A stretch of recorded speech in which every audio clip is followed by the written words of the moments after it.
So a payment service provider just brings all the payment methods and payment options to a customer into one place that as a business, once you connect, you have your payments running. And therefore you can spend more time focusing on the actual basic need of a business.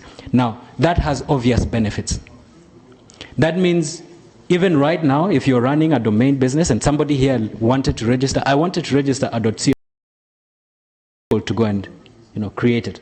So somebody has already gone and done it. And that means the moment I need to make that decision, and I have, and at that point I actually want a domain, I will buy it. I'm a customer. There are many like myself. And therefore you can be seated here, seated in your house, and your business is available 24/7.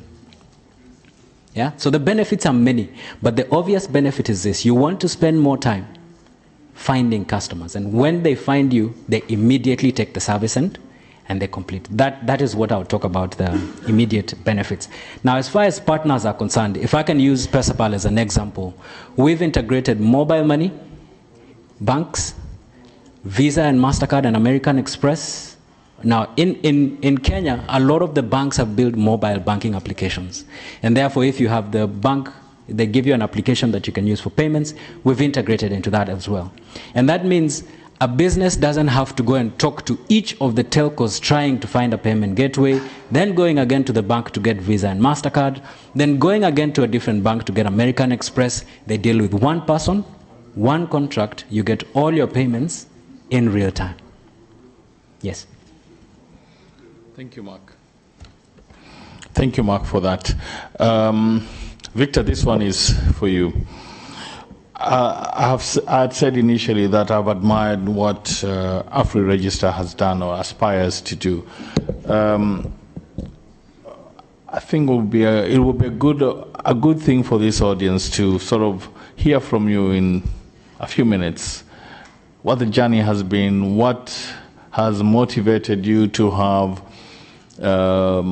20 African ccTLDs on the website, on your AFRIREGISTER website.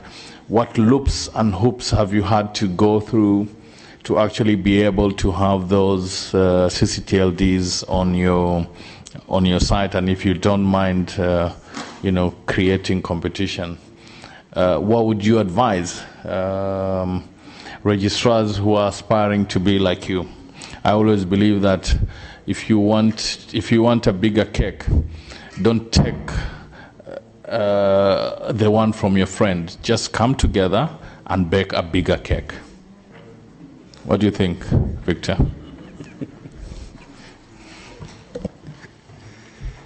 It's tricky. I think that the answer is that we Africans think sometimes we like sharing. And the more you share, the more you are happy.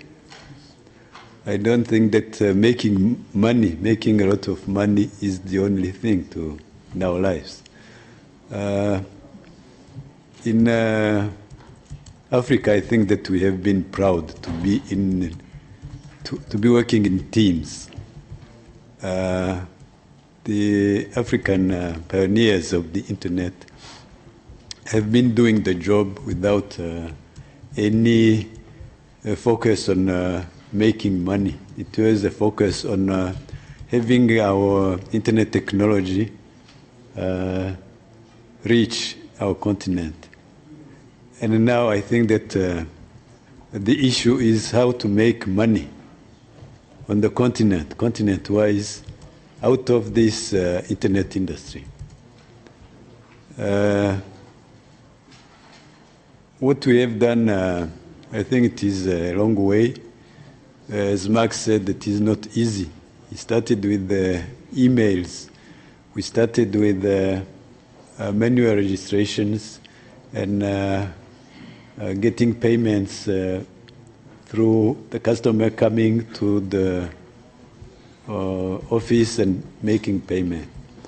But today, I think that we are still having this type of payment, but the automation has been found necessary for us to make business and to reach a number of countries, a number of ccTLDs. We cannot have a local presence in all the countries, although we are trying to have a local presence in as many countries as possible.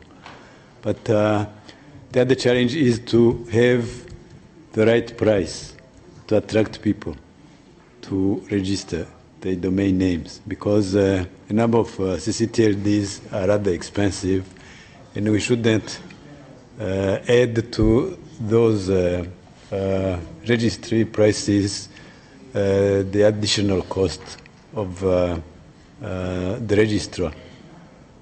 And the automation has proved to be the right approach.